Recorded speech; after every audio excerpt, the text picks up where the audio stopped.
Good morning, all. Morning. കുറവാണല്ലേ കയറിയിരുന്നത് wait ചെയ്യുന്നോ? 2 മിനിറ്റ് വെയിറ്റ് ചെയ്ത് നോക്കാം അല്ലേ? നോക്കാം.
ഓക്കെ, ഞാൻ ജസ്റ്റ് ഒന്ന് എടുത്തത് വായിച്ചു നോക്കിയിരുന്നോ?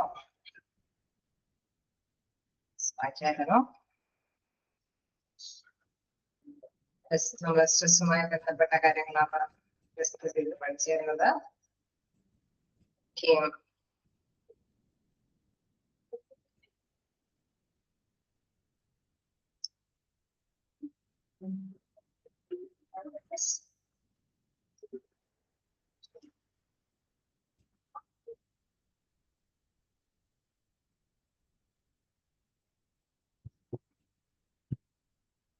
ഓക്കെ, ഇച്ചിരി ലേറ്റ് ആയുള്ള ഗൗരി, കുറച്ചു നേരം വെയിറ്റ് ചെയ്തുണ്ടാ. Okay, good morning.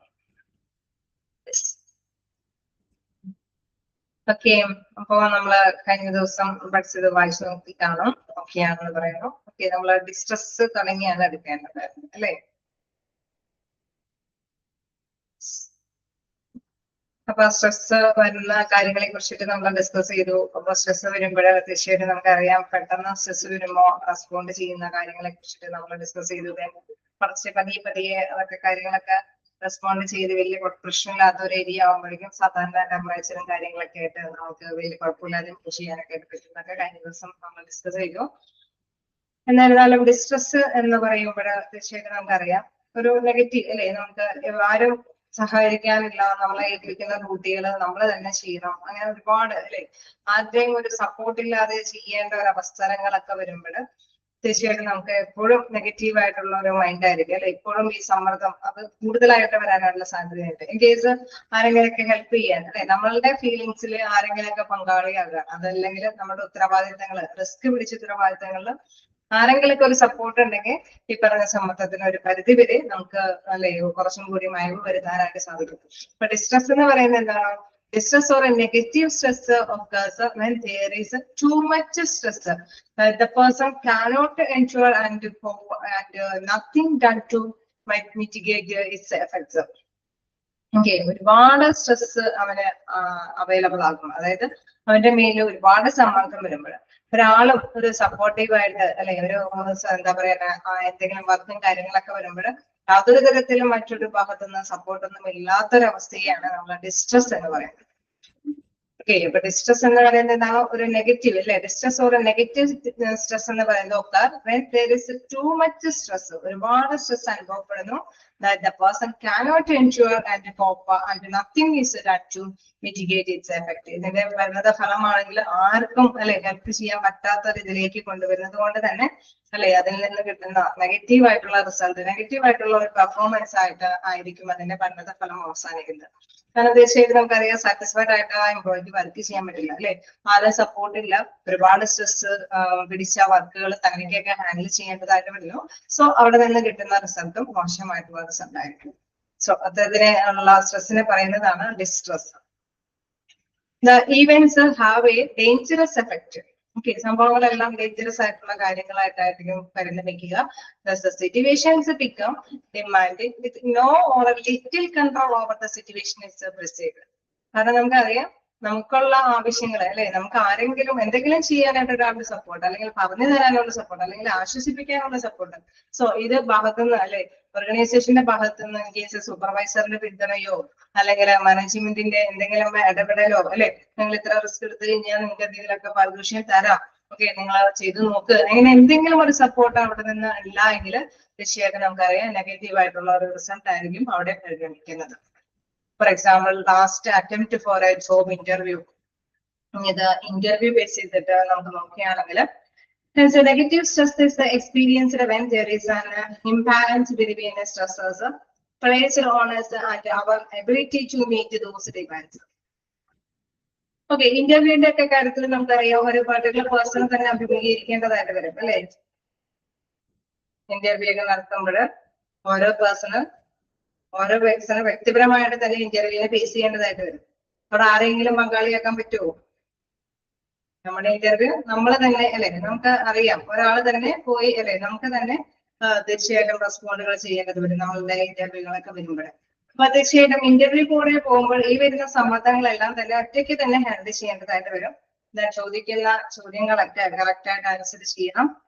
അപ്പൊ അറ്റ് ടൈമിൽ അല്ലെ ഇവിടെ നോക്കുകയാണെങ്കിൽ ഇവിടെ എടുത്ത് പറയുന്നുണ്ട്, അതായത് എന്താണ് last attempt for a new job interview. നമ്മളിപ്പോ ഒരു ലാസ്റ്റ് അറ്റംപ്റ്റിലേക്ക് വരികയാണ് ജോബ് ഇന്റർവ്യൂവിന്റെ.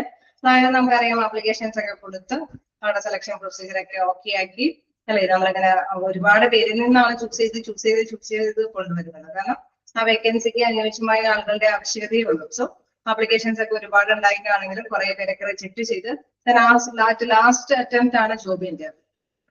അപ്പൊ ആ ജോബ് ഇന്റർവ്യൂവിന് പോകുമ്പോൾ സ്ട്രെസ് ഉണ്ടാവാൻ ചാൻസ് ഉണ്ടാവുമോ? ഒരു ഉത്കണ്ഠയും ഇതൊക്കെ ഉണ്ടാവും അല്ലെ, തീർച്ചയായിട്ടും ഉണ്ടാവും. കാരണം നമുക്കറിയാം നമുക്കൊരു പേടി വരാൻ ചാൻസ് ഉള്ള എത്രത്തോളം കഴിഞ്ഞാലും തീർച്ചയായിട്ടും ആ ഇന്റർവ്യൂകളിൽ കടന്നു കിട്ടിയാലാണ് നമുക്ക് വിജയത്തിലെത്താൻ പറ്റുള്ളൂ അല്ലെ. അപ്പൊ തീർച്ചയായിട്ടും നമുക്കറിയാം ഒരുപാട് പേര് ഇന്റർവ്യൂ ചെയ്തിട്ടായിരിക്കും അതിൽ നിന്നും ചൂസ് ചെയ്തിട്ടായിരിക്കും നമുക്ക് അപ്പോയിന്റ്മെന്റ് കിട്ടുന്നത്. സോ അറ്റ് എ ടൈമിൽ നമുക്കറിയാം അവിടെ സ്ട്രെസ്സുകൾ വരാനായിട്ടുള്ള സാധ്യതകളുണ്ട്. അവിടെ എടുത്ത് പറയുന്ന പ്രധാനപ്പെട്ട കാര്യം എന്ന് പറയുന്നത് എന്താണ്? Negative stress experienced when there is an imbalance between അല്ലെ. അവിടെ നമുക്ക് ആ ഇന്റർവ്യൂ വെച്ചുകൊണ്ടുള്ള കാര്യങ്ങൾ നോക്കുമ്പോൾ എന്താണ്, there is important to make a distinctions between stress and distress. For example, last attempts for a job interview. Hence, negative stress is experienced when there is an imbalance between stressors placed on us and our ability to meet those demands. Okay, അവരെ ആവശ്യപ്പെടുന്ന അനുസരിച്ചിട്ട് നമുക്ക് കഴിവുണ്ടായിരിക്കണം respond ചെയ്യാൻ അല്ലെ. Meet those demands, അവര് എന്താണോ ആവശ്യപ്പെടുന്നത് അതിനനുസരിച്ചിട്ട് തന്നെ നമുക്ക് കഴിവുണ്ടായിരിക്കണം റെസ്പോണ്ട് ചെയ്യാനായിട്ട്. It is important to make it a distinction between stress and distress. അവിടെയാണ് നമുക്കറിയാം നമുക്ക് സാറ്റിസ്ഫൈഡ് ആയിട്ടുള്ള ക്വസ്റ്റ്യൻസും കാര്യങ്ങളൊക്കെ ആണെങ്കിൽ തീർച്ചയായിട്ടും നമുക്കറിയാം വലിയ പ്രശ്നങ്ങളൊന്നും കൂടാതെ തന്നെ റെസ്പോണ്ട് ചെയ്യാനായിട്ട് സാധിക്കും. അതേസമയം കോംപ്ലിക്കേറ്റഡ് ആയിട്ടുള്ള ഒരു ക്വസ്റ്റ്യൻ നമ്മളോട് ചോദിക്കുമ്പോൾ നമുക്കറിയാം ആരും സപ്പോർട്ട് ചെയ്യാനില്ല അല്ലെ, ഒറ്റയ്ക്ക് തന്നെ നമ്മുടെ മൈൻഡിലേക്ക് ഒരു ആശയങ്ങളും വരുന്നില്ല. അപ്പൊ നമുക്ക് എന്തായിരിക്കും ഫീൽ ചെയ്യാം? എന്തെങ്കിലും ഫീൽ ചെയ്യുമോ? ഈ പറഞ്ഞ സ്ട്രെസ്സുമായി ബന്ധപ്പെട്ട ടെൻഷനും വേർപ്പും കാര്യങ്ങളൊക്കെ ഫീൽ ചെയ്ത് വരും അല്ലെ. കാരണം നമുക്കറിയാം നമ്മളോട് ചോദിച്ച ചോദ്യത്തിന് നമുക്ക് ഒരു ഐഡിയയും കിട്ടുന്നില്ല, ഒരാളും സപ്പോർട്ട് ചെയ്യാനില്ല. കാരണം ഇന്റർവ്യൂ ബോർഡിന്റെ മുമ്പിൽ ഇന്റർവ്യൂ വരെ ചോദിക്കുന്നതിന് അല്ലെ പെട്ടെന്ന് തന്നെ പ്രൊംപ്റ്റ് ആയിട്ട് തന്നെ നമ്മൾ ആൻസർ പറയേണ്ടതാണ്. സോ അറ്റ് എ ടൈമിൽ നമുക്ക് വരുന്ന ഒരു സ്ഥിതിവിശേഷമാണ് ഈ ഓവർ ആയിട്ടുള്ള ഈ സ്ട്രെസ് അനുഭവപ്പെടുക എന്നുള്ളത്. ഞാൻ വീണ്ടും പറയാണ്, for example an interesting finding of a study on 1,800 managers in USA the amount of stress and no relationship to job satisfaction or to move to other organizations. Then ഇന്റർവ്യൂവിന്റെ level അവിടെ വെച്ച് അവസാനിക്കുകയാണ്. Okay, അപ്പൊ interview കഴിയുമ്പോഴേ നമുക്കറിയാം എന്താണ് നമുക്കൊരു tension ആയിരിക്കും. ഓക്കെ, ഞാൻ എങ്ങനെയൊക്കെയാണ് ആൻസർ പറഞ്ഞിട്ടുള്ളത്. ഇന്റർവ്യൂവിന് മുമ്പ് തന്നെ നമുക്കൊരു ടെൻഷൻ ഉണ്ട്. അയ്യോ, ഞാൻ അതൊക്കെ ഫേസ് ചെയ്യണമല്ലോ, എനിക്ക് ഇത് മുഴുവൻ കഴിഞ്ഞാലാണ് ജോലി കിട്ടുള്ളൂ.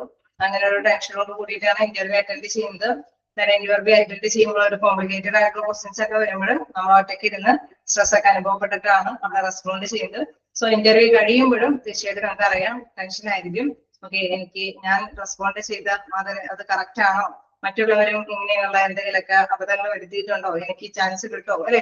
ഇത് തീർച്ചയായിട്ടും നമുക്കറിയാം ഒരു കണ്ടിന്യൂയിങ് ആയിട്ട് ആ സ്ട്രെസ് അനുഭവപ്പെട്ട് പോകാനായിട്ടുള്ള സാധ്യത കൂടുതലാണ്.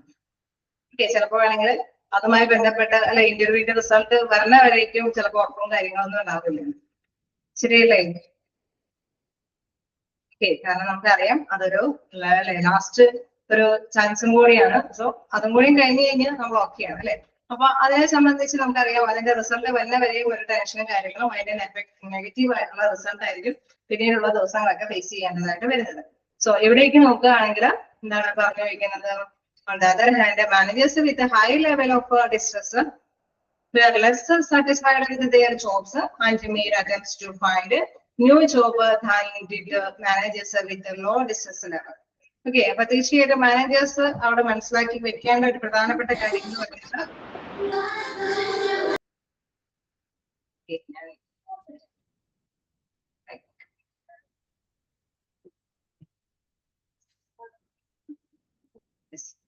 മ്യൂട്ട് ആക്കിയിട്ടാണ് നമ്മുടെ ക്ലാസ് എടുക്കാനായിട്ട് പോകാറുള്ളൂ.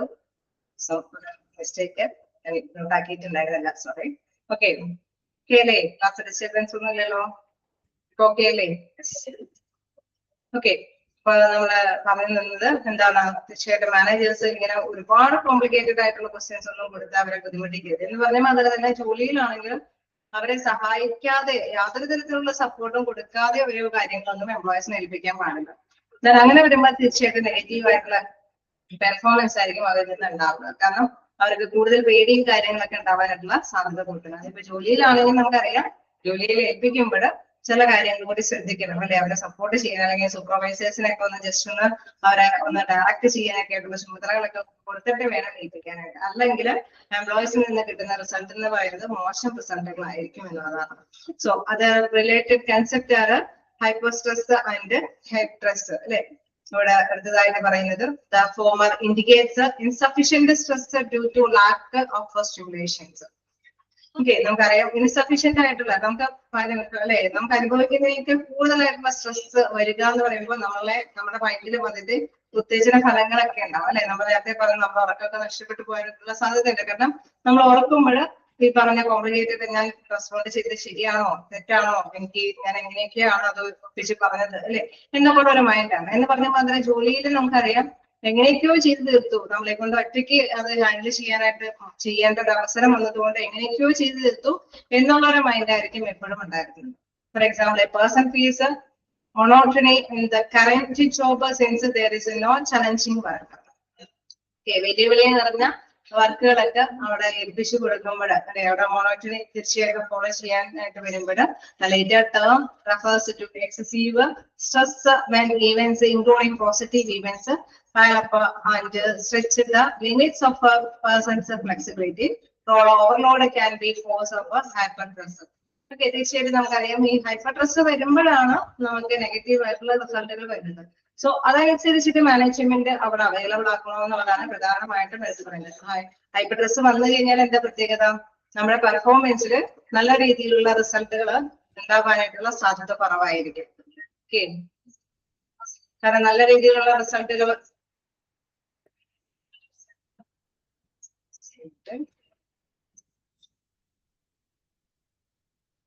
സംതിങ് എന്റെ റെക്കോർഡ് സംഭവിച്ചിട്ടുണ്ടോ എന്നൊരു ഡൗട്ട്.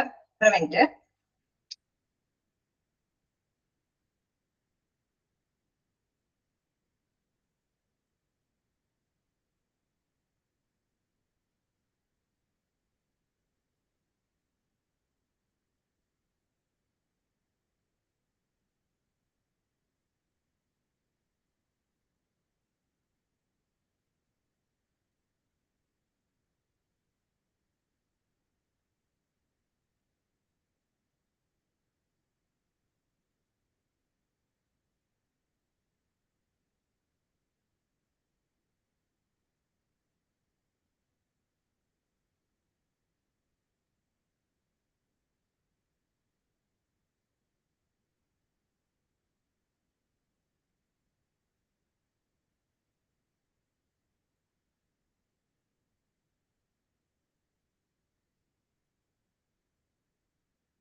ഓക്കെ, ക്ലിയർ ആയി.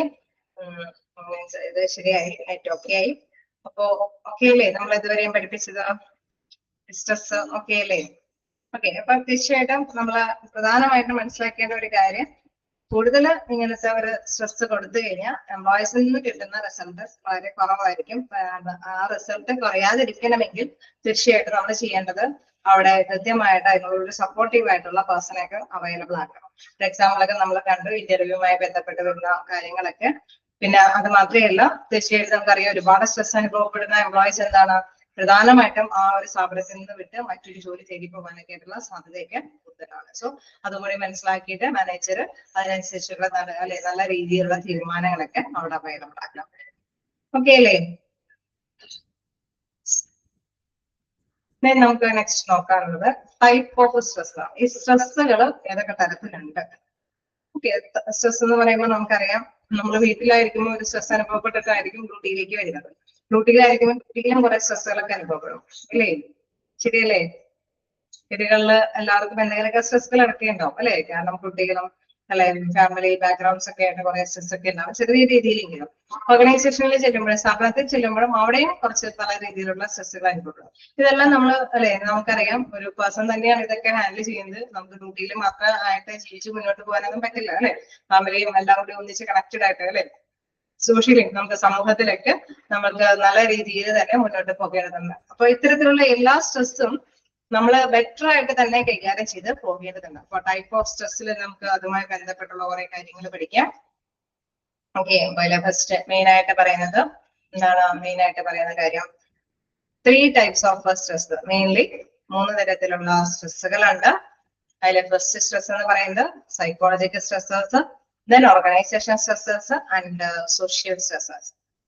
ഓക്കെ, സൈക്കോളജിക്കൽ സ്ട്രെസ്സേഴ്സ് എന്ന് പറയുമ്പോൾ നമുക്കറിയാം, നമ്മൾ ഒരു പേഴ്സൺ ഒരു വ്യക്തി എന്ന നിലയിൽ നമുക്ക് ഒരുപാട് സ്ട്രെസ്സുകൾ അല്ലെ ഓൾമോസ്റ്റ് നമ്മുടെ ജന്മം മുതൽ കുറെ കാര്യങ്ങളും നമ്മുടെ ബന്ധപ്പെട്ടവരും വീട്ടുകളും അല്ലെ എല്ലാവരുമായിട്ട് നമുക്ക് കുറച്ച് സമ്മർദ്ദങ്ങളൊക്കെ ഉണ്ടാവും. നാച്ചുറലി എല്ലാവർക്കും ഉള്ള കാര്യങ്ങളൊക്കെ തന്നെയാണ്. ഓർഗനൈസേഷൻ ചെല്ലുമ്പോഴും അവിടുത്തെ ഡ്യൂട്ടിയുമായി ബന്ധപ്പെട്ടും നമുക്ക് ചില സമ്മർദ്ദങ്ങൾ ഉണ്ടാവാം. സൊസൈറ്റിയിലേക്ക് അല്ലെ നമ്മൾ ഇറങ്ങി ചെല്ലുമ്പോഴും സമൂഹത്തിലേക്ക് ഇറങ്ങി ചെല്ലുമ്പോഴും തീർച്ചയായിട്ടും അവിടെയും ചില സ്ട്രെസ്സുകളൊക്കെ നമ്മൾ അനുഭവിക്കേണ്ടതായിട്ട് ഉണ്ടാവും. ഓക്കെ, നമ്മൾ അങ്ങനെയാണ് വീട്ടിൽ മാത്രം ഒതുങ്ങി നിൽക്കുന്ന ഒരു പേഴ്സൺ ആയിരിക്കില്ല, അല്ലെങ്കിൽ ഓർഗനൈസേഷൻ മാത്രം ഒതുങ്ങി നിൽക്കുന്ന ഒരു പേഴ്സൺ ആവാൻ പാടില്ല. സമൂഹത്തിലും അല്ലെ മാത്രം അവിടെ സമൂഹത്തിന്റെ കാര്യങ്ങൾ മാത്രം ഇൻവോൾവ് ചെയ്ത് പോകേണ്ട ഒരു പേഴ്സൺ ആവാൻ പാടില്ല അല്ലെ? തീർച്ചയായിട്ടും ഫാമിലിയും ജോലിയും സമൂഹവും ഇതെല്ലാം തന്നെ ഒന്നിച്ച് ഹാൻഡിൽ ചെയ്യേണ്ട പേഴ്സൺസ് ആണ് നമ്മൾ ഓരോരുത്തരും അല്ലെ? ശരിയല്ലേ? ശരിയല്ലേ? ഓക്കെ, അപ്പൊ അങ്ങനെ തന്നെയാണ് നമ്മൾ അല്ലെ ജീവിതത്തിൽ മുന്നോട്ട് പോകേണ്ടത്. സോ അതുമായി ബന്ധപ്പെട്ട് വരുമ്പോൾ സ്ട്രെസ്സുകൾ വിവിധ തരത്തിലുണ്ടെന്നുള്ളത് ഓർത്ത് വെക്കുക. ഓർമ്മയിലേക്ക് കൊണ്ടുവരാനായിട്ട് എളുപ്പമാണ്. Psychological stressors, organization stressors and social stressors. Okay അല്ലേ? 3 type of stressors underline ചെയ്തേരെ.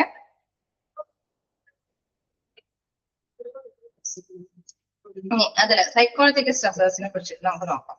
Since the structure is a dynamic state within an organism in response to a demand for adaptation, and since life itself entails a constant adaptation, living beings are always in a state of more or less stress. Okay, തീർച്ചയായിട്ടും നമുക്കറിയാം, നമ്മുടെ അല്ലെ നമ്മൾ ഓർഗനൈസേഷനിലാണെങ്കിൽ നമ്മുടെ ആ ഒരു സംഘടനാ രീതിയിലൊക്കെ മുന്നേറി പോകുമ്പോൾ നമ്മൾ എല്ലായിടത്തും അഡാപ്റ്റ് ചെയ്ത് നല്ല പൊരുത്തപ്പെട്ട വണ്ണ് മുന്നോട്ട് പോകണം അല്ലെ?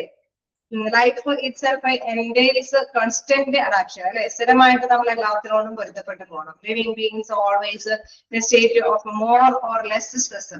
നമുക്കറിയാം, എല്ലായിടത്തും പൊരുത്തപ്പെട്ട് പോയി കഴിഞ്ഞാൽ നമുക്ക് ഒരുപാട് സമ്മർദ്ദങ്ങളൊക്കെ ലഘൂകരിച്ച് കൊണ്ടുപോകാനായിട്ട് സാധിക്കും.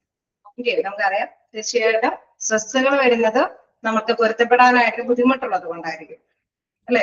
അപ്പൊ തീർച്ചയായിട്ടും വീടുകളിൽ അല്ലെ നമ്മൾ നല്ല രീതിയിലുള്ള റിലേഷൻഷിപ്പ് ഒക്കെ കീപ്പ് ചെയ്ത് പോയി കഴിഞ്ഞാൽ നമുക്കറിയാം ആരുമായിട്ടും ഒരുപാട് നമ്മൾ സ്ട്രെസ് ഒന്നും ചെയ്യില്ല. എല്ലാവരും ഒന്നിച്ച് കോപ്പറേറ്റീവ് ആയിട്ട് എല്ലാവരൊക്കെ വർക്ക് ചെയ്യുന്നു. കുട്ടികളാണെങ്കിലും അല്ലെ നല്ലൊരു ബെറ്റർ റിലേഷൻഷിപ്പ് കീപ്പ് ചെയ്ത് മുന്നോട്ട് പോയി കഴിഞ്ഞാൽ വലിയ പ്രശ്നമൊന്നും ഉണ്ടാവില്ല. ഓക്കെ, അത് ലഘൂകരിച്ച് കൊണ്ടുവരാനായിട്ട് നമുക്ക് പ്രധാനമായിട്ട് വേണ്ടത് എന്താണ്? അതുകൊണ്ട് പൊരുത്തപ്പെട്ടു പോകണം. The linkage as a physical, the linkage, okay, the linkages as a physiological, psychosocial variables evoke the stress response that may ultimately to the organism than aversive event itself. ഇങ്ങനെ ബൈഹാർട്ടായിട്ടൊന്നും പഠിച്ചു പോകേണ്ടതല്ല കേട്ടോ, മനസ്സിലാക്കി പോയാൽ മതി. അപ്പൊ അതിലെ പ്രധാനമായിട്ടും പറയുന്നത് നമുക്ക് എന്തെങ്കിലും റെസ്പോൺസ് അല്ലെ, നമുക്ക് എന്തെങ്കിലുമൊക്കെ പ്രതികരിക്കണമെന്ന് തോന്നുന്ന സാഹചര്യങ്ങളുണ്ടാവും. തീർച്ചയായിട്ടും വീടുകളിൽ നമുക്കറിയാം കുട്ടികളൊന്നും അനുസരിച്ചില്ലെങ്കിലൊക്കെ നമ്മൾ റിയാക്ട് ചെയ്യും അല്ലെ, ഇന്ന രീതികളിൽ നമ്മൾ പോകേണ്ടതാണ്. തീർച്ചയായിട്ടും നമുക്കറിയാം അവർക്ക് ചിലപ്പോൾ ഇഷ്ടപ്പെട്ടെന്ന് വരില്ല, പക്ഷെ അവരെ പറഞ്ഞു മനസ്സിലാവും, അവരും ഉൾക്കൊള്ളേണ്ടതായിട്ട് വരും അല്ലെ. അങ്ങനെയാണ് നമുക്ക് ബെറ്റർ റിലേഷൻഷിപ്പ് കീപ്പ് ചെയ്യാൻ പറ്റുള്ളൂ. ഒരാളെ ദേഷ്യപ്പെട്ടുകൊണ്ടല്ല നമ്മൾ അവിടെ ശിക്ഷിക്കുകയും പിടിക്കുകയും ചെയ്യുന്നത് അല്ലെ, അവർക്കൊരു നേരായ ലൈഫ് കൊണ്ടുവരാൻ വേണ്ടിയിട്ട്. തീർച്ചയായിട്ടും നമുക്കറിയാം പാരന്റ്സ് ആണെങ്കിൽ ശിക്ഷിച്ച് കഴിയുമ്പോൾ കുറച്ച് കഴിയുമ്പോൾ അവരായിട്ട് നല്ലൊരു അറ്റാച്ച്മെന്റ് കീപ്പ് ചെയ്യുകയും ചെയ്യും. ശരിയല്ലേ അല്ലേ? കുട്ടികള് മുഖം വീർപ്പിച്ചിരുന്നാലും ഭക്ഷണം കഴിക്കാനായിട്ട് എന്തെങ്കിലുമൊക്കെ ദേഷ്യം പ്രകടിപ്പിച്ചാലും അവരായിട്ട് പിന്നീട് വീണ്ടും മിങ്കിൾ ചെയ്യും അല്ലെ. അപ്പൊ തീർച്ചയായിട്ടും നമുക്കറിയാം അവിടെ ആ ഒരു സ്ട്രെസ് അനുഭവപ്പെടാതിരിക്കണമെങ്കിൽ ഈ രണ്ട് രീതികളും അവിടെ വേണ്ടതാണ്. ദേഷ്യപ്പെടുകയും വേണം, അതോടൊപ്പം തന്നെ നമുക്കറിയാം തിരിച്ചും അല്ലെ നല്ല രീതിയിലുള്ള റിയാക്ഷൻ അവിടെ പ്രകടിപ്പിക്കുകയും വേണം. Psychological stresses may precede the physical event last longer and continuing to evoke the stress after physical events is past. Okay, കുറച്ച് നാളത്തേക്കൊക്കെ ഫിസിക്കൽ ആയിട്ടുള്ള ഇവന്റ്സും കാര്യങ്ങളൊക്കെ ഉണ്ടാവാനായിട്ടുള്ള സാധ്യതയുണ്ട്. ഇപ്പൊ ഇൻ കേസ് ഒരു എക്സാം ഒക്കെ വരികയാണ്, ഓക്കെ, എക്സാമിന്റെ ടൈം ഒക്കെ ആകുമ്പോൾ നമ്മൾ എന്ത് ചെയ്യും, നമുക്ക് കൂടുതൽ സമ്മർദ്ദം വരും അല്ലെ, കുട്ടികൾക്കൊക്കെ ആണെങ്കിൽ കൂടുതൽ സമ്മർദ്ദം വരും. കാരണം എന്താ, പരീക്ഷയായി അപ്പൊ പഠിക്കണം എന്നുള്ളൊരു ടെൻഷൻ ഉണ്ടാവും അല്ലേ. അപ്പൊ അത് നമുക്കറിയാം, ആ സ്ട്രെസ് റിലീഫ് ചെയ്യണമെങ്കിൽ എന്ത് ചെയ്യണം, നമ്മൾ അത്യാവശ്യം അല്ലെ ബുദ്ധിമുട്ട് റിസ്ക് എടുത്തിട്ട് പഠിച്ച് നമുക്കൊരു അല്ലെ ഒരു നല്ല മാർക്കിലേക്ക് സ്കോർ ചെയ്യണം. അതുകൊണ്ടാണ് പറയുന്നത് ഫിസിക്കൽ ഈവന്റ് ഒരു പ്രശ്നം, ഒരു സംഭവം, അതിപ്പോ ഒരു എക്സാം ആയിക്കോട്ടെ, അത് ലാസ്റ്റ് ലോങ്ങർ നമുക്കറിയാം മറ്റേ ലാസ്റ്റ് ടൈമൊക്കെ ആകുമ്പോൾ സ്ട്രെസ് കൂടുതൽ വരാനായിട്ടുള്ള സാധ്യതയുണ്ട്. And continue to work the stress after physical event is past. അത് കഴിഞ്ഞ് കഴിയുമ്പോൾ അല്ലെ തീർച്ചയായിട്ടും നമുക്കറിയാം നന്നായിട്ട് അത്യാവശ്യം കഷ്ടപ്പെട്ടൊക്കെ മാർക്കൊക്കെ ഒക്കെയാണ് വലിയ കുഴപ്പമില്ലാത്ത രീതിയിലേക്കൊക്കെ നമ്മൾ എഴുതി ഒപ്പിച്ചൊക്കെ കഴിഞ്ഞ് കഴിഞ്ഞാൽ തീർച്ചയായിട്ടും നമുക്കറിയാം അതിൽ നമുക്ക് റിലീഫ് ചെയ്യാനൊക്കെ ആയിട്ട് സാധിക്കുന്നുള്ളതാണ്. ഓക്കെ, അപ്പൊ ഫിസിക്കലായിട്ട് സ്ട്രെസ്സുകൾ വരാനായിട്ടുള്ള സാധ്യതകൾ ഉണ്ട്. അതിനൊക്കെ നല്ല രീതിയിൽ കണ്ടീഷൻ അല്ലെ വലിയ കുഴപ്പമില്ലാതെ ഹാൻഡിൽ ചെയ്ത് പോയി കഴിഞ്ഞാൽ പ്രശ്നമില്ലാതെ നമുക്ക് അതിനെ തരണം ചെയ്യാനായിട്ട് സാധിക്കും. താഴേക്ക് നോക്കിയാണെങ്കിൽ Indian demands that challenge or surface one's ability to adapt to them are likely to result in interpretation of the demands as being stressful. Okay, അവിടെ തീർച്ചയായിട്ടും പറയാണ് നമ്മളുടെ ഇടപെടലുകൾ അല്ലെ അവിടെ കൂടുതലായിട്ട് സ്ട്രെസ്ഫുൾ ആവാനായിട്ടുള്ള സാധ്യതകളൊക്കെ ഉണ്ട്.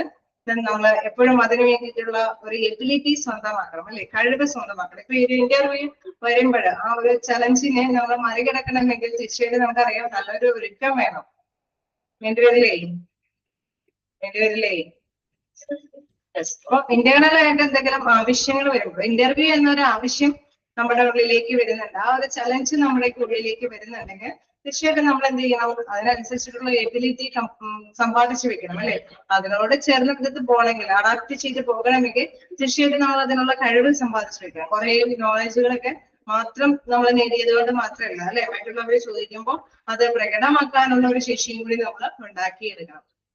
ഓക്കെ, ചിലർക്ക് ഒരുപക്ഷെ നല്ല അറിവൊക്കെ ഉണ്ടാവും, പക്ഷെ എല്ലാവരുടെയും മുമ്പിലൊക്കെ ചോദിക്കുമ്പോൾ അവർക്ക് ഭയം, അത് പ്രകടിപ്പിക്കാനായിട്ടുള്ള പേടിയൊക്കെ ഉണ്ടാവാനായിട്ടുള്ള സാധ്യതയുണ്ട്. സോ അതെല്ലാം കവർ ചെയ്യാനായിട്ട് പല മാർഗങ്ങളൊക്കെ ഉപയോഗിച്ചിട്ട് പല രീതിയിലൊക്കെ അത് അവോയ്ഡ് ചെയ്യാനായിട്ടുള്ള ട്രെയിനിങ് ഒക്കെ അവർ നേടിയിരിക്കണം. അങ്ങനെ വരുമ്പോഴേ തീർച്ചയായിട്ടും നമുക്കറിയാം റിസൾട്ട് അല്ലെ അവര് ആവശ്യപ്പെടുന്നത് അനുസരിച്ച് ഡിമാൻഡ് ചെയ്യുന്നതനുസരിച്ചിട്ട് തന്നെ നമുക്ക് ആ റിസൾട്ട് പ്രകടമാക്കാനായിട്ട് സാധിക്കുമെന്നുള്ളതാണ്. ഓക്കെ, അപ്പൊ നല്ലൊരു ബെറ്റർ റിലേഷൻഷിപ്പ് കീപ്പ് ചെയ്യുമ്പോൾ അല്ലെങ്കിൽ ഒരു സപ്പോർട്ട് കൊടുക്കുമ്പോൾ അതുപോലെ തന്നെ നമ്മൾ അതിനനുസരിച്ചിട്ട് നമ്മളെ നേരത്തെ കുട്ടി ഒരുങ്ങി അല്ലെ അഡാപ്ഷൻ അത് വളരെ പ്രധാനപ്പെട്ടതാണ്. പൊരുത്തപ്പെട്ടു പോവുക, അതിനനുസരിച്ചിട്ട് തയ്യാറെടുക്കുക. അങ്ങനെ വരുമ്പോൾ തീർച്ചയായിട്ടും നമുക്ക് ഒരു പരിധി വരെ സ്ട്രെസ്സിനെ ഒഴിവാക്കാനായിട്ട് സാധിക്കും എന്നുള്ളതാണ്. ഇനി അദ്ദേഹം അല്ലെ അവിടെ അടുത്ത് പറയുന്ന ഒരു മാസ്റ്റർ ആൻഡ് കൊഹൻ അല്ലെ Harvard suggested 3 general categories of stresses. അവിടെ 3 ജനറൽ കാറ്റഗറീസിനെ കുറിച്ചിട്ടാണ് പറഞ്ഞു പോകുന്നത്. ഓക്കെ അല്ലേ, നിങ്ങൾ ക്ലിയർ ചെയ്ത് പോകുന്നില്ലേ?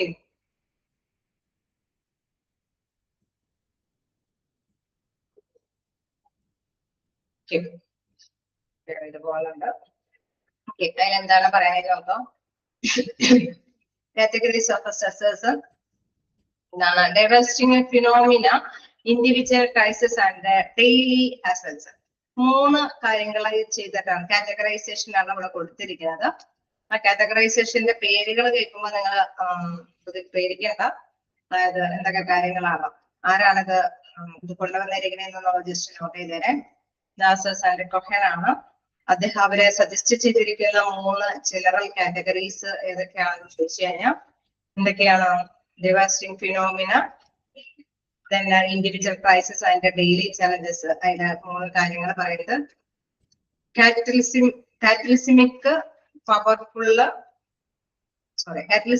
phenomena refers to a group of stresses resulting from a sudden, unquick and powerful single event or a cluster of related events affecting large number of people. Okay, അപ്പൊ അവര് കൊണ്ടുവന്നിരിക്കുന്ന first category എന്ന് പറയുന്നത് കാറ്റലമിക് ഫിനോമിനയാണ്. കാറ്റലമിക് phenomena എന്ന് പറയുമ്പോൾ മറ്റു വാക്കിൽ പറഞ്ഞു കഴിഞ്ഞാൽ ഡിസാസ്റ്റർ, ദുരന്തങ്ങളൊക്കെ ഇല്ലേ, ഇതാണ് പ്രധാനമായിട്ട് അവിടെ അവർ ഉദ്ദേശിക്കുന്നത്.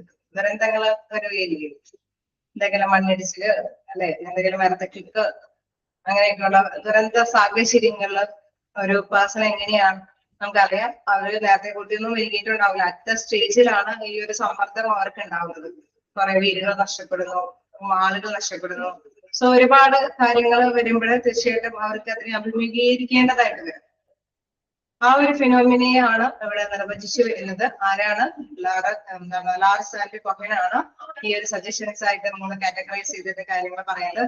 അതിൽ ഫസ്റ്റ് കാറ്റഗറിയാണ് എന്താണ് കാറ്റഗറിസ്മിക് ഫിനോമിന എന്ന് പറയുന്നത്. അതിൽ പറയുന്നത് എന്താണ്? Group of stresses resulting from sudden and unique and powerful single events. പെട്ടെന്ന് നിങ്ങളൊരു മനസ്സിലാക്കേണ്ട ഒരു കാര്യം, പെട്ടെന്ന് unique and powerful single events or a cluster of related events affecting large number of people. ഒരുപാട് പീപ്പിൾസിനെ പെട്ടെന്ന് ഉണ്ടാവുന്ന എന്തെങ്കിലും ദുരന്തങ്ങൾ കൊണ്ട് അല്ലെ അവരെ സ്ട്രെസ്സിലാക്കാനായിട്ടുള്ള സാധ്യതകളുണ്ട്. ശരിയാണ് അല്ലെ? ഡിസാസ്റ്റർ സംഭവിക്കുമ്പോൾ പെട്ടെന്ന് അവര് സമ്മർദ്ദത്തിലാവില്ലേ? ഒരു ഭൂമികുലുക്കം, ഒരു ഫ്ലഡ് അല്ലെ, ഒരു നമുക്കറിയാം ഈ കാലഘട്ടത്തിൽ തന്നെ ചെറിയ രീതിയിലൊക്കെ മിക്കവാറും അല്ലെ മിക്ക പ്രദേശങ്ങളിലൊക്കെ വെള്ളക്കെട്ടൊക്കെ ഉണ്ടായി ചെറിയ ദുരന്തങ്ങളൊക്കെ അനുഭവിച്ചു. ഓക്കെ, അപ്പൊ അവിടെ നാച്ചുറൽ എക്സാമ്പിൾ ആയിട്ട് നാച്ചുറൽ ഡിസാസ്റ്റേഴ്സ് അവിടെ പറയുന്നുണ്ട്. The second group include those events that challenge adaptive abilities in the same way a cataclysmic phenomena but affect fewer people. Example, the death of a dear one. Okay. രണ്ടാമത്തെ ഒരു group of person എന്ന് പറയുന്നത് ഇത് എല്ലാവർക്കും അനുഭവപ്പെടുന്നില്ല. ഏതെങ്കിലും ഒരു particular പേഴ്സണിന്റെ ഒരാള് നഷ്ടപ്പെട്ടു പോയി കഴിഞ്ഞാൽ തീർച്ചയായിട്ടും കുറച്ചു പേരൊക്കെ അറ്റ് എ ടൈമിലൊക്കെ അവരുടെ ഫീലിങ്സ് അവിടെ പ്രകടമാകും. പക്ഷെ ഏറ്റവും കൂടുതൽ അഫക്ട് ചെയ്യുന്നത് ആ പേഴ്സൺ ഏത് ഫാമിലിയിലായിരുന്നു അല്ലെ, പ്രത്യേകിച്ച് ഫാദേഴ്സ് ഒക്കെ ആണെങ്കിൽ അവരുടെ ഉപജീവന മാർഗമൊക്കെയാണ് നഷ്ടപ്പെടുന്നത്. തീർച്ചയായിട്ടും നമുക്കറിയാം അവരെ സംബന്ധിച്ച് വളരെയധികം ഫീലിങ്സ് അനുഭവപ്പെടാനായിട്ട്, സമ്മർദ്ദമൊക്കെ അനുഭവപ്പെടാനായിട്ടുള്ള സാധ്യതകളുണ്ട്. ഫസ്റ്റ് കാറ്റഗറി എന്ന് പറയുമ്പോൾ ഒരു ഡിസാസ്റ്റർ വന്നിട്ട് ഒരു വിഭാഗം ജനങ്ങൾക്കൊക്കെ ഒരുപാട് സമ്മർദ്ദങ്ങൾ അനുഭവിക്കപ്പെടേണ്ടി വരുന്ന ഒരു സംഭവത്തെ കുറിച്ചിട്ടാണ് പറയുന്നത്. ദെൻ സെക്കൻഡ് ആയിട്ട് വീണ്ടും പറയുന്നു അല്ലെ ഡെത്ത് ഓഫ് ഡിയർ വൺസ് അല്ലെ, ആരെങ്കിലും ഒരു സ്പെഷ്യൽ ആയിട്ട് ഒരു പ്രത്യേകമായിട്ടുള്ള പേഴ്സൺ നഷ്ടപ്പെടുമ്പോൾ ഒരു വിഭാഗത്തിന് മാത്രം ഒരുപാട് സഫറിങ്സ് വരുന്ന ഒരു അവസ്ഥയാണ് എടുത്തു പറയുന്നത്. ഇനി തേർഡ് ഗ്രൂപ്പായിട്ട് പറയുന്നത് third group namely daily challenge refers to those stable and repetitive problems encountered in daily life that typically do not present great adaptive difficulty. Okay, the example ആയിട്ട് പറയുന്നു interpretation of a nature of one's daily work.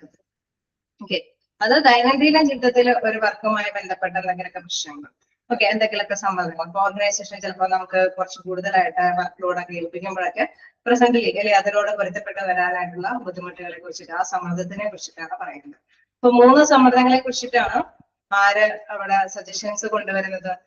അതായത് നമ്മുടെ Lawrence അല്ലെ Lazarus and Cohen അവര് suggest ചെയ്യുന്ന കാര്യങ്ങൾ. First one എന്ന് പറയുന്നത് നമുക്കറിയാം ഒരു ഡിസാസ്റ്റർ സംഭവിക്കുന്നതുമായി ബന്ധപ്പെട്ട് ഒരുപാട് സ്ട്രഗിള് അല്ലെ, അവിടെ സമ്മർദ്ദത്തിൽ ആകപ്പെടുന്ന ഒരവസ്ഥയുണ്ട്. അതൊന്നും നേരത്തെ കുട്ടി ചിന്തിക്കുന്നത് ഒന്നല്ല. മറ്റേ സ്റ്റേജിൽ വരുമ്പോൾ എല്ലാവർക്കും ഉണ്ടാകുന്ന ഒരുപാട് സമ്മർദ്ദങ്ങളാണ്. സെക്കൻഡ്ലി വരുമ്പോൾ ഒരു പർട്ടിക്കുലർ പേഴ്സന്റെ മാത്രം അല്ലെ എന്തെങ്കിലും ഡെത്തും കാര്യങ്ങളൊക്കെ വരുമ്പോൾ അതുമായി റിലേറ്റ് ചെയ്യുന്ന ഒരു വിഭാഗം പേർക്ക് മാത്രം വരുന്ന സമ്മർദ്ദങ്ങളാണ്. തേർഡില് പറയുന്നത് ഡെയിലി എല്ലാ എംപ്ലോയീസിനും ഒക്കെ എന്തെങ്കിലുമൊക്കെ സമ്മർദ്ദങ്ങളൊക്കെ വരാനായിട്ടുള്ള സാധ്യതകൾ ഉള്ള ഒരു സമ്മർദ്ദത്തെ കുറിച്ചിട്ടാണ്. ഓക്കെ, സമ്മർദ്ദത്തിന്റെ ആ ഒരു വ്യത്യസ്തത മനസ്സിലാക്കിയോ? ജസ്റ്റ് വായിച്ചു നോക്കാം കേട്ടോ. നമ്മൾ പറഞ്ഞതും വായിച്ചു നോക്കുമ്പോഴും നിങ്ങളുടെ ഐഡിയാസ് ഒന്ന് ജസ്റ്റ് വായിച്ചു നോക്കാം.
മനസ്സിലാക്കിയോ? അപ്പൊ നമ്മൾ കുറച്ച് സ്ട്രെസ്സിനെ കുറിച്ചിട്ടാണ് പറഞ്ഞു പോയത് അല്ലെ. അപ്പൊ നമ്മൾ മനസ്സിലാക്കിയ ഫസ്റ്റ് പോയിന്റ് എന്താണ്? Type of stress. അതില് psychological stressors, organization stressors, then social അല്ലെ സൊസൈറ്റിയൽ സ്ട്രെസ്സസിനെ കുറിച്ചിട്ട് നമ്മൾ പറഞ്ഞു പോയി. അപ്പൊ അതിൽ നമ്മൾ പറഞ്ഞു ഒരു വ്യക്തി എന്ന നിലയിൽ ഒരുപാട് സമ്മർദ്ദങ്ങൾ, മാനസിക സമ്മർദ്ദങ്ങളൊക്കെ ഒരു പേഴ്സണും പർട്ടിക്കുലർ പേഴ്സണും ഉണ്ടാകുമെന്ന് നമ്മൾ പറഞ്ഞു. വീടുമായി ബന്ധപ്പെട്ടൊക്കെ കുറെ സ്ഥിതിവിശേഷങ്ങൾ ഉണ്ടെന്ന് പറഞ്ഞു. പിന്നെ അവിടെ വീടുമായി ബന്ധപ്പെട്ടൊക്കെ നമ്മൾ പറഞ്ഞു പോയപ്പോഴും പ്രധാനമായിട്ട് നമുക്കറിയാം ഒരു ഓർഗനൈസേഷനിലെ ഡ്യൂട്ടിക്ക് വരുന്ന ഒരുപാട് എംപ്ലോയീസ് ഉണ്ട്. ആ എംപ്ലോയീസ് ഒക്കെ വ്യത്യസ്ത സമ്മർദ്ദങ്ങളുടെ ഉള്ളിൽ നിന്നാണ്. ജസ്റ്റ് നമ്മളെ ഫാമിലി മാത്രം ബാക്ക്ഗ്രൗണ്ട് മാത്രമല്ല ഇവിടെ റിലേറ്റ് ചെയ്തിട്ട് നമ്മുടെ ലാസസ് ആൻഡ് അദ്ദേഹം എടുത്ത് പറയുന്ന സ്ട്രെസ്സസ് എന്ന് പറയുന്നത് ചില ദുരന്തങ്ങളൊക്കെ അനുഭവിച്ച അല്ലെ അതിന്റെ സമ്മർദ്ദത്തിൽ നിന്നൊക്കെ വരുന്ന എംപ്ലോയീസ് ഉണ്ടാവാം. അതുപോലെ തന്നെ നമുക്കറിയാം ഏതെങ്കിലും പർട്ടിക്കുലർ പേഴ്സന്റെ ഒക്കെ അല്ലെ വളരെയധികം തിക്ത അനുഭവങ്ങൾ ആ ഫാമിലിയിൽ എന്തെങ്കിലുമൊക്കെ വിഷമങ്ങളൊക്കെ അനുഭവിച്ച സ്ട്രെസ്സേഴ്സിൽ നിന്ന് വരുന്ന എംപ്ലോയീസ് ഉണ്ടാവാം. അതുപോലെ തന്നെ ഒരു എംപ്ലോയീസ് സാധാരണ നാച്ചുറലി നമുക്കറിയാം ഒരു സ്ഥാപനത്തിൽ വർക്ക് ചെയ്യുമ്പോൾ കുറെ കഴിവും കാര്യങ്ങളൊക്കെ വേണ്ടി വരും. സോ അതുമായി ബന്ധപ്പെട്ട സംതിങ് അല്ലെ സ്ട്രെസ് ഒക്കെ അനുഭവിച്ച് വരുന്ന എംപ്ലോയീസ് ഉണ്ടാകും. കേസ് നമുക്കറിയാം ഒരു ഡെയിലി ലൈഫിൽ എന്തെങ്കിലും സ്ട്രെസ് എന്ന് പറയുമ്പോൾ അവിടെ എടുത്ത് പറയുന്ന കുറച്ച് പോയിന്റ്സ് ഉണ്ട്. നമുക്കറിയാം എന്തെങ്കിലും ട്രാഫിക് ജാമുകളൊക്കെ വന്ന് അല്ലെ നമ്മളിപ്പോ ഡ്യൂട്ടിക്ക് വരുന്ന സമയത്ത് എന്തെങ്കിലും ഒരു ട്രാഫിക് ജാം എന്തെങ്കിലുമൊക്കെ വന്നു കഴിഞ്ഞ് കഴിഞ്ഞാൽ തീർച്ചയായിട്ടും നമുക്കറിയാം ആ ഒരു സമ്മർദ്ദമൊക്കെ കഴിഞ്ഞിട്ട് വേണം ഡ്യൂട്ടിയിലേക്ക് വരാനായിട്ട് അല്ലെ. നമ്മൾ നേരത്തെ ഇറങ്ങിയതൊക്കെ ആയിരിക്കും, പക്ഷെ ആ ദിവസത്തെ എന്തെങ്കിലും ട്രാഫിക് ബ്ലോക്ക് ഒക്കെ വന്നിട്ടുണ്ടെങ്കിൽ അതെല്ലാം നമുക്ക് ഫൈനലൈസ് ചെയ്തതിനു ശേഷമാണ് ഡ്യൂട്ടിക്ക് എത്താൻ പറ്റിയിരിക്കുന്നത്. അങ്ങനെ അല്ലെ ദൈനംദിന ലൈഫിൽ അല്ലെ ചെറിയ തർക്കങ്ങളൊക്കെ ചിലപ്പോ രീതിയിൽ വീടുകളിലൊക്കെ ആണെങ്കിൽ ചെറിയ തർക്കങ്ങളൊക്കെ കഴിഞ്ഞിട്ടായിരിക്കും വരുന്നത്. അതേമാതിരി തന്നെ അല്ലെ ഒരുപാട് കുറച്ച് കുഞ്ഞു കാര്യങ്ങളൊക്കെ കഴിഞ്ഞ് അല്ലെ ഒരു വലിയ പ്രശ്നം ഇവിടെ എക്സാമ്പിൾ നേരത്തെ പറഞ്ഞ ഡെത്തുമായി ബന്ധപ്പെട്ട് വരുന്ന സ്ട്രെസ് അല്ല. തേർഡ് ഗ്രൂപ്പ് ടൈമിൽ daily hassles refers to the stable and repetitive problems encountered in daily life that typically do not present create adopt difficulty. Example interpretation of the nature of one's daily work. അതായത് ഒരു വർക്കിന് വരുമ്പോൾ സാധാരണ രീതിയിൽ കുറച്ച് കാര്യങ്ങളൊക്കെ സംഭവിച്ചിട്ടായിരിക്കും. വീട്ടിൽ ചിലപ്പോൾ പ്രശ്നങ്ങളൊക്കെ ഒതുക്കി തീർത്തിട്ടായിരിക്കും വന്നിരിക്കുന്നത്. അതല്ലെങ്കിൽ ട്രാഫിക് ബ്ലോക്കുകളൊക്കെ ഉണ്ടാവും, അതൊക്കെ തരണം ചെയ്തിട്ടായിരിക്കും വന്നിരിക്കുന്നത്. അങ്ങനെ അല്ലെ ഡെയിലി വരുന്ന ചില പ്രശ്നങ്ങളൊക്കെ കഴിഞ്ഞിട്ടായിരിക്കും ഓർഗനൈസേഷനിൽ വരുന്നത്. അപ്പൊ 3 തരത്തില് മാനസിക സമ്മർദ്ദങ്ങളൊക്കെ അനുഭവിച്ചു വരുന്ന എംപ്ലോയീസ് ഉണ്ടാവാം എന്നുള്ളതാണ് എടുത്തു പറയുന്നത്.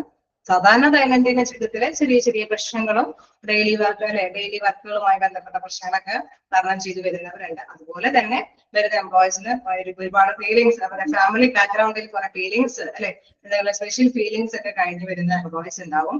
അതിനപ്പുറം നമുക്കറിയാം പ്രകൃതിയിൽ സഡൻ ആയിട്ട് എന്തെങ്കിലും ദുരന്തങ്ങളൊക്കെ സംഭവിച്ചിട്ട് അതിൽ നിന്നും നമ്മൾ സമ്മർദ്ദങ്ങളൊക്കെ അനുഭവിച്ചിട്ട് വരുന്ന എംപ്ലോയീസും ഉണ്ടാവും. ഓക്കെ, ക്ലിയർ ആയോ? ഫിസിക്കൽ ആയിട്ടുള്ള സ്ട്രെസ്സുകൾ. ഓക്കെ, അപ്പൊ 3 കാര്യങ്ങൾ അതൊന്ന് ജസ്റ്റ് ഒന്ന് നോട്ട് ചെയ്തേരെ. ഇതാണ് സൈക്കോളജിക്കൽ ആയിട്ടുള്ള സ്ട്രെസ് എന്ന് പറയുമ്പോൾ 3 പ്രത്യേകമായിട്ട് എടുത്തു പറയുന്ന കാര്യങ്ങളെ കുറിച്ചിട്ട് ഇവിടെ ഡിസ്കസ് ചെയ്തു. ഓക്കെ, അത് ഫസ്റ്റ് എന്ന് പറയുന്നത് കാറ്റലിസ്മിക് ഫിനോമിന. കാറ്റലിസ്മിക് ഫിനോമിന എന്ന് പറയുമ്പോൾ ജസ്റ്റ് ഓർത്ത് വെക്കേണ്ട ഒരു എക്സാമ്പിൾ ഓർത്ത് വെച്ചാൽ മതി. നാച്ചുറൽ ആയിട്ടുള്ള ഡിസാസ്റ്റേഴ്സ്, എന്തെങ്കിലും ഫ്ലഡും കാര്യങ്ങളൊക്കെ വന്ന് അല്ലെ, എന്തെങ്കിലും ഭൂകമ്പോ അങ്ങനെയൊക്കെ എന്തെങ്കിലുമൊക്കെ കാര്യങ്ങളൊക്കെ വന്ന് ഒരുപാട് സമ്മർദ്ദങ്ങൾ കഴിഞ്ഞത്. ദെൻ നെക്സ്റ്റ് എന്ന് പറയുന്നത് എന്താണ്, സെക്കൻഡ് ആയിട്ട് പറയുന്നത് അല്ലെ, the second group include those events that challenge our capabilities same way. അതുപോലെ തന്നെ ഒരു ഫിനോമിന തന്നെയാണ്. അതായത് ഒരു പെർട്ടിക്കുലർ പേഴ്സന്റെ അല്ലെ ഒരു വീടുമായി ബന്ധപ്പെട്ട നമുക്ക് നോക്കുകയാണെങ്കിൽ ഒരു പെർട്ടിക്കുലർ പേഴ്സന്റെ ഡെത്ത് ഒക്കെ വരുമ്പോൾ തീർച്ചയായിട്ടും ഒരുപാട് കാലത്തെ സമ്മർദ്ദത്തിൽ നിന്നായിരിക്കും ഓരോ എംപ്ലോയീസും വരുന്നത്. തേർഡ് എന്ന് പറയുമ്പോൾ നമുക്കറിയാം അവിടെ റിപ്പീറ്റീവ് ആയിട്ടുള്ള പ്രോബ്ലംസുകളൊക്കെ ഫേസ് ചെയ്ത് അല്ലെ, ഓരോ ലൈഫിലും നമുക്കറിയാം ചെറിയ ചെറിയ പ്രശ്നങ്ങളൊക്കെ കൈകാര്യം ചെയ്തിട്ടായിരിക്കും ഓരോ എംപ്ലോയിയും ഡ്യൂട്ടിക്ക് വരുന്നത്. Third group namely daily hazards.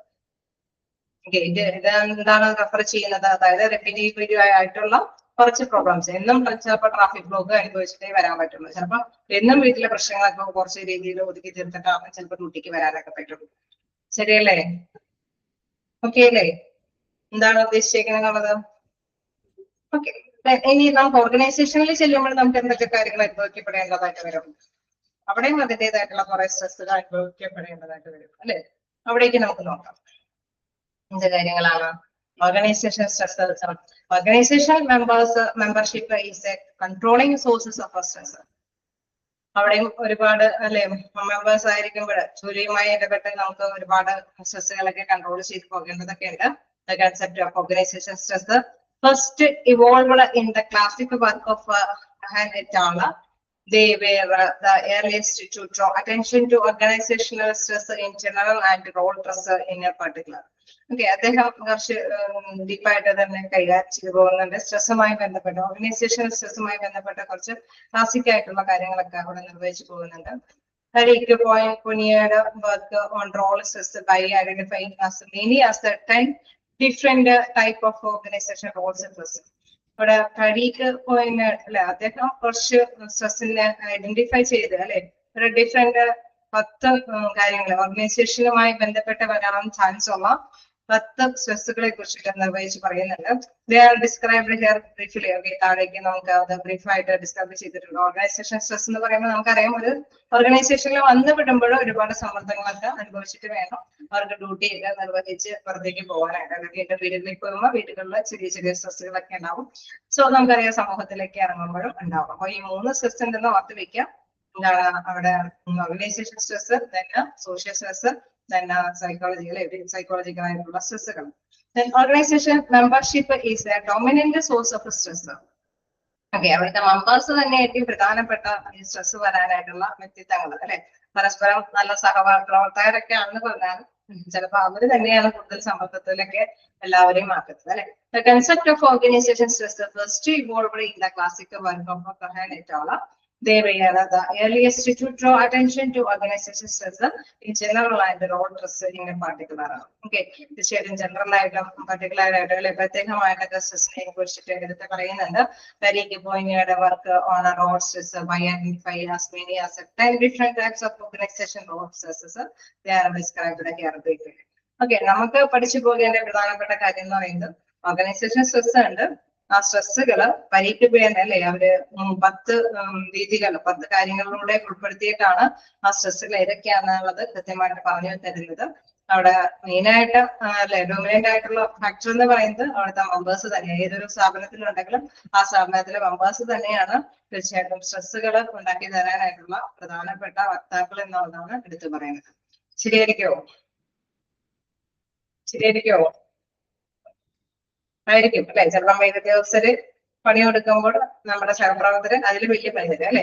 അപ്പൊ തീർച്ചയായിട്ടും നമുക്കറിയാം എല്ലാവരൊക്കെ ആയിട്ട് നമ്മൾ നല്ല റിലേഷൻഷിപ്പോട് കൂടിയിട്ടൊക്കെ പോകുമ്പോൾ ഇത്രയും വലിയ പ്രശ്നങ്ങളൊക്കെ നമുക്ക് ഒരു പരിധി വരെയൊക്കെ കുറച്ചിട്ട് പോകാനായിട്ട് സാധിക്കും അല്ലെ.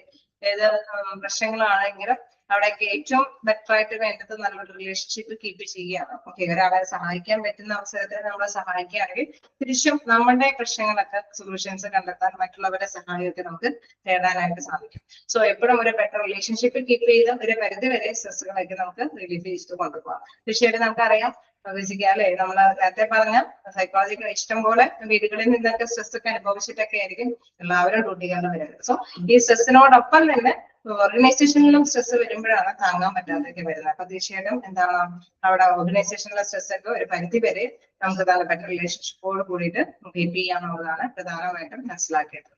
ഇനി പരീക്ക പോയിന്റ് ചെയ്യുന്നത് അല്ലെ, പരീക്ക പോയിന്റാണ് അദ്ദേഹം എടുത്തു പറയുന്ന 10 സ്ട്രെസ്സിനെ കുറിച്ചിട്ട് നമുക്ക് നോക്കാം.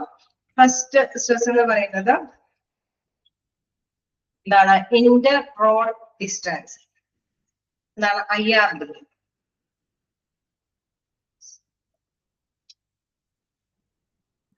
എന്താണ് IRD എന്ന് പറയുന്നത്? അതൊക്കെ ഒന്ന് ജസ്റ്റ് ഷോർട്ട് ഫോമുകളൊക്കെ കുറച്ച് കൊടുത്തിട്ടുണ്ട് കേട്ടോ. അതിലൊക്കെ ഷോർട്ട് ഫോം ആയിട്ടാണ് കൊടുത്തേക്കുന്നത്. നമുക്കിത് ഷോർട്ട് ഫോം ഒക്കെ കാണുമ്പോൾ ആകെ കൺഫ്യൂഷൻ ആവും, ഇതെന്താണെന്ന് നോക്കുന്നത്. ഇപ്പൊ സ്ട്രെസ്സിന്റെ 10 അല്ലെ, ഓർഗനൈസേഷൻ സ്ട്രെസ്സിന്റെ 10 പോയിന്റ്സ് ആണ് ഈ അബ്രിവേഷൻ ആയിട്ട് കൊടുത്തേക്കുന്നത്. Inter role distance. എന്താണ് ഇന്റർ റോൾ ഡിസ്റ്റൻസ് എന്ന് പറയുന്നത്? is experienced when there is a conflict between the organization role and the non-organization roles.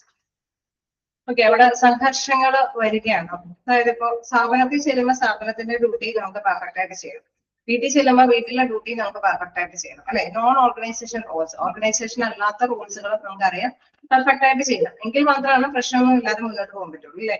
വീട്ടിലെ ഉത്തരവാദിത്തങ്ങളൊക്കെ ഹസ്ബൻഡിനോട് കാണിക്കേണ്ട ഉത്തരവാദിത്തങ്ങൾ, കുട്ടികളോട് കാണിക്കേണ്ട ഉത്തരവാദിത്തങ്ങൾ ഒന്നും പെർഫെക്റ്റ് ആയിട്ട് വരാതെ അല്ലെ ഓർഗനൈസേഷനോട് കൂടുതൽ കാണിച്ചു വന്നു കഴിഞ്ഞാൽ തീർച്ചയായിട്ടും നമുക്കറിയാം വീട്ടിൽ ചെല്ലുമ്പോൾ വീണ്ടും പ്രശ്നങ്ങളായിരിക്കും അല്ലെ. അപ്പൊ തീർച്ചയായിട്ടും എന്താണ് അവിടെ കൊടുക്കേണ്ട ഉത്തരവാദിത്തങ്ങൾ സപ്പോർട്ടിംഗ് ഒക്കെ ആയിട്ടുള്ള കാര്യങ്ങൾ അവിടെയും കൊടുക്കണം.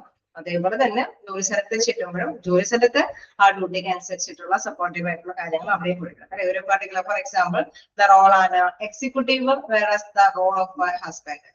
ഓക്കെ, ഒരു മാനേജറായിട്ട് നിൽക്കുന്ന ഒരു എംപ്ലോയി, ഒരു സ്ഥാപനത്തിലെ മാനേജറായിട്ട് നിൽക്കുന്ന ഒരു എംപ്ലോയി തീർച്ചയായിട്ടും മാനേജർ പൊസിഷൻ അലങ്കരിച്ച് അദ്ദേഹത്തിന് ഒരുപാട് ഡ്യൂട്ടികൾ നിർവഹിക്കേണ്ടതുണ്ടാവും അല്ലെ. ഇപ്പൊ ഒരുപാട് ഡയറക്ഷൻ കൊടുക്കേണ്ടതുണ്ടാവും, തീരുമാനങ്ങൾ എടുക്കേണ്ടതുണ്ടാവും, അങ്ങനെ ഒരുപാട് കാര്യങ്ങളൊക്കെ ചെയ്യേണ്ടതുണ്ടാവും. ദെൻ അതുപോലെ തന്നെ വീട്ടിലെ ഹസ്ബൻഡ് അല്ലെ ഫാദർ എന്നൊക്കെ ഉള്ള രീതിയിലൊക്കെ ആണെങ്കിൽ തീർച്ചയായിട്ടും നമുക്കറിയാം അവിടെ സമയം ചെലവഴിക്കേണ്ടതുണ്ട് അല്ലെ. നമുക്കറിയാം ടൈമൊക്കെ ആയിരിക്കും അവർക്ക് ഏറ്റവും സ്ട്രഗിൾ ആയിട്ടുള്ള കാര്യം.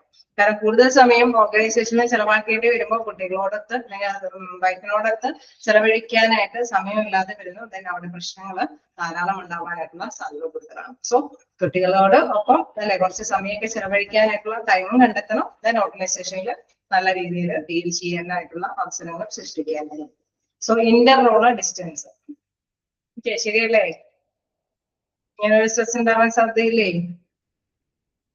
ഓക്കെ, ഇപ്പൊ ഫസ്റ്റ് എന്ന് പറയുന്നത് Inter roller distance.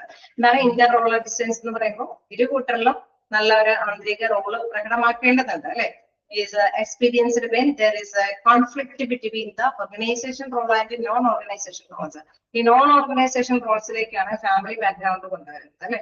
Organisation role എന്ന് പറയുമ്പോൾ നമുക്കറിയാം വ്യക്തമായിട്ടുള്ള ചുമതലകൾ നിർവഹിക്കേണ്ടതുണ്ട്. സോ ഇവ തമ്മിൽ തർക്കങ്ങൾ വരാതിരിക്കാനായിട്ട് പരമാവധി പ്രധാനമായിട്ട് വരുന്നത് ഈ ടൈം കാൽക്കുലേഷൻ ആണ്. സോ ടൈം അറേഞ്ച്മെന്റ്സ് ഒക്കെ കീപ്പ് ചെയ്ത് മുന്നോട്ട് പോയി കഴിഞ്ഞാൽ വലിയ പ്രശ്നമില്ലാതെ മൂവ് ചെയ്യാനായിട്ട് സാധിക്കുമല്ലോ. രണ്ടാമതായിട്ടുള്ള സ്ട്രെസ് എന്താണ് പറയുന്നത്? റോൾ. ഓക്കെ അല്ലേ, ഫസ്റ്റ് സ്ട്രെസ് ഓക്കെ ആണോ? ഓക്കെയാണോ? സെക്കൻഡ് സ്ട്രെസ് നോക്കുകയാണെങ്കിൽ റോൾ സ്റ്റാഗ്നേഷൻ. എന്താണ് റോൾ സ്റ്റാഗ്നേഷൻ എന്ന് പറയുന്നത്? This kind of stress is the result of a gap between demand to outgrow his previous role and to occupy new role effectively. അതായത് നമുക്കറിയാം ഒരു gap between demand, നമ്മളോട് ആവശ്യപ്പെടുന്ന കാര്യങ്ങളൊക്കെ നല്ല രീതിയിൽ നല്ല മെച്ചപ്പെട്ടതായിട്ടുള്ള രീതിയിൽ ചെയ്തു പോകുമ്പോൾ previous role and to occupy new role effectively. പുതിയ പുതിയ കാര്യങ്ങൾ എഫക്റ്റീവ് ആയിട്ട് ചെയ്യാനായിട്ടുള്ള ഒരു സാധ്യത നമുക്കറിയാം. നമ്മൾ ഏൽപ്പിക്കുന്ന ഉത്തരവാദിത്തങ്ങളൊക്കെ പെർഫെക്റ്റ് ആയിട്ട് ചെയ്ത് കഴിഞ്ഞാൽ നമ്മൾ പിന്നെ എന്താ ആഗ്രഹിക്കുക? പുതുമ നിറഞ്ഞ കാര്യങ്ങളൊക്കെ ചെയ്യാൻ, അല്ലെങ്കിൽ കുറച്ചും കൂടി നല്ല ഹയർ ലെവലിലേക്കൊക്കെ നമ്മളെ ട്രീറ്റ് ചെയ്യലേ, നമ്മളെ പിക്കപ്പ് ചെയ്യും എന്നുള്ള ഒരു ആഗ്രഹം ഉണ്ടാവില്ലേ? ഉണ്ടാവോ? ഉണ്ടാവില്ലേ? നന്നായിട്ടൊക്കെ വർക്ക്ഔട്ട് ചെയ്താൽ it is a feeling of being stuck in the same role. Same role തന്നെ ചെയ്യാനായിട്ട് മാത്രമാണ് നമ്മൾ ഏൽപ്പിക്കണമെങ്കിൽ നമുക്കറിയാം ഒരു ഫീൽ ചെയ്യാൻ സാധ്യത കൂടുതലാണ് അല്ലെ. നല്ല പെർഫെക്റ്റ് ആയിട്ട് നമ്മളുടെ നമുക്കറിയാം കുറച്ചും കൂടി എന്താ ഫീൽഡ് വർക്ക് ചെയ്ത് അതിനുശേഷം കുറച്ചും കൂടി ജോലിക്കയറ്റം കിട്ടി, അതിനുശേഷം കുറച്ചും കൂടി ജോലിക്കയറ്റം കിട്ടി, അങ്ങനെ പോകുന്ന ഒരു കാറ്റഗറിയിലേക്ക് ആണ് പ്രതീക്ഷയോടുകൂടി ഒരു എംപ്ലോയി വന്ന് കയറണമെങ്കിൽ അവൻ പെർഫെക്റ്റ് ആയിട്ട് ഒരു ഡ്യൂട്ടി നന്നായിട്ട് ചെയ്യുന്നു, അവൻ ആഗ്രഹിക്കുന്നുണ്ട് എന്നെ കുറച്ചും കൂടി നല്ല പൊസിഷനിലേക്ക് കൊണ്ടുവരുന്നു. സോ ഇവിടെ പറയുകയാണെങ്കിൽ it is a feeling to being stuck in the same role. ഈ സെയിം റോളിൽ നിന്ന് ഒരു മാറ്റവും അവന് കൊടുക്കുന്നില്ല. അങ്ങനെ വരുമ്പോൾ എന്ത് ചെയ്യും? അവനൊരു ഫീൽ ചെയ്യും. ചെയ്യില്ലേ? അല്ലേ? അങ്ങനെ വരുന്ന ഒരു സ്ട്രെസ് ആണ് റോൾ എന്താണ് സ്റ്റാഗ്നേഷൻ എന്ന് പറയുന്നത്. റോൾ സ്റ്റാഗ്നേഷൻ എന്ന് പറയുമ്പോൾ അവൻ ഒരു റോള് ചെയ്യാനായിട്ടുള്ള ഒരു രീതി അല്ലെ ഒരു ചാൻസ് മാത്രം അവൈലബിൾ ആവുന്നത്, ഒരു മെച്ചപ്പെട്ട ലെവലിലേക്ക് എത്തിപ്പെടാനായിട്ടുള്ള ഒരു ചാൻസ് കൊടുക്കുന്നത്. Such a type of stress results in to perception that there is no chance for one's career progression. അവന്റെ കരിയറ് ഡെവലപ്പ് ചെയ്യാനായിട്ട് യാതൊരു ചാൻസ് കൊടുക്കുന്നില്ല. ആ ഒരു സ്ട്രെസ് അവൻ അനുഭവപ്പെടാനായിട്ടുള്ള സാധ്യതയുണ്ട്. ഓക്കെ, അപ്പൊ മാനേജ്മെന്റ് ശ്രദ്ധിക്കേണ്ട ഒരു പ്രധാനപ്പെട്ട കാര്യമാണ്. ഒരു ഡ്യൂട്ടി പെർഫെക്റ്റ് ആയിട്ട് ചെയ്യുന്ന എംപ്ലോയീസ് ഉണ്ടെങ്കിൽ അവനെ കുറച്ചും കൂടി മെച്ചപ്പെട്ട ലെവലിലേക്ക് കൊണ്ടുപോകാനായിട്ട് ശ്രദ്ധിക്കേണ്ടതുണ്ട്. അല്ലെങ്കിൽ അവന് മാനസിക സമ്മർദ്ദം ഉണ്ടാവാനായിട്ടുള്ള സാധ്യത കൂടുതലാണ്. കാരണം അവൻ പെർഫെക്റ്റ് ആയിട്ട് ചെയ്തിട്ട് പോലും അവനെ പരിഗണിക്കുന്നില്ല അല്ലെ. Role stagnation. ഇതാണ് റോൾ സ്റ്റാഗ്നേഷൻ. കരിയർ പ്രോഗ്രഷൻ അല്ലെ. ഇവിടെ no chance for one's career progression. അങ്ങനെ വരുമ്പോഴാണ് റോൾ സ്റ്റാഗ്നേഷൻ വരുന്നത്. ഓക്കെ, അപ്പൊ സെയിം റോൾ അല്ലെങ്കിൽ കുറച്ചും കൂടി മനസ്സിലാക്കുകയാണെങ്കിൽ it is a feeling to be stuck in the same role. ആ സെയിം റോളിൽ അവനെ സ്റ്റക്ക് ചെയ്ത് നിർത്തിയേക്കാണ്. അപ്പൊ അവൻ എന്തായാലും ഫീൽ ചെയ്യുന്നത് എനിക്കൊരു ചാൻസും ഇല്ല അല്ലെ. No chance for one's career progression. ഒരു എന്റെ കരിയർ മെച്ചപ്പെടാനായിട്ട് യാതൊരു സാധ്യതയുമില്ല എന്നുള്ള സ്ട്രെസ് അവന് അനുഭവപ്പെടാനായിട്ടുള്ള സാധ്യതയുണ്ട്. ഓക്കെ, ക്ലിയർ അല്ലേ? രണ്ട് പോയിന്റും ഓക്കെ അല്ലേ? ഓർഗനൈസേഷൻ സ്ട്രെസ്സേഴ്സിൽ ഫസ്റ്റ് പോയിന്റ് നമ്മൾ പറഞ്ഞു ഇന്റർ റോള് ഡിസ്റ്റൻസ്. അതായത് നമുക്കറിയാം വ്യത്യസ്തമായിട്ടുള്ള റോളുകൾ നിർവഹിക്കേണ്ടതുണ്ട്. നമ്മുടെ ഫാമിലിയും ഓർഗനൈസേഷന്റെയും റോളുകളൊക്കെ നല്ല ഭംഗിയായിട്ട് തന്നെ നിർവഹിച്ചു പോകണം. മറ്റൊരു കാര്യം പറയുന്നത് റോൾ സ്റ്റാഗ്നേഷൻ. റോൾ സ്റ്റാഗ്നേഷൻ എന്ന് പറയുമ്പോൾ അവന്റെ ജോലിയിൽ ഒരു പ്രോഗ്രഷൻ അവന് കിട്ടാതെ വരുമ്പോഴുണ്ടാവുന്ന സ്ട്രെസ്സിനെയാണ്. ഓക്കെ ഓക്കെ അല്ലേ? ഇനി നെക്സ്റ്റ് നോക്കുകയാണെങ്കിൽ റോൾ എക്സ്പെക്ടേഷൻ കോൺഫ്ലിക്റ്റ്. റോളിൽ പറയാലോ, കുഴപ്പമില്ലല്ലോ. റോൾ എക്സ്പെക്ടേഷൻ കോൺഫ്ലിക്റ്റ് കുറച്ച് കൂടുതൽ പ്രതീക്ഷിക്കുമ്പോൾ ഉണ്ടാകുന്ന സംഘർഷം. REC എന്താണ് role expectation conflict? This type of a stress is generated by different expectations by different significant persons about the same role, and the role occupant is uncertain as to whom to please. Okay, തീർച്ചയായിട്ടും പറയാണ് different significant persons അല്ലെ. വ്യത്യസ്ത പ്രധാനപ്പെട്ട persons ഒരുപാട് കാര്യങ്ങൾ ഒരു particular പേഴ്സണിൽ നിന്ന് പ്രതീക്ഷിക്കുന്നു. അബൌട്ട് ദ സെയിം റോൾ അല്ലെ.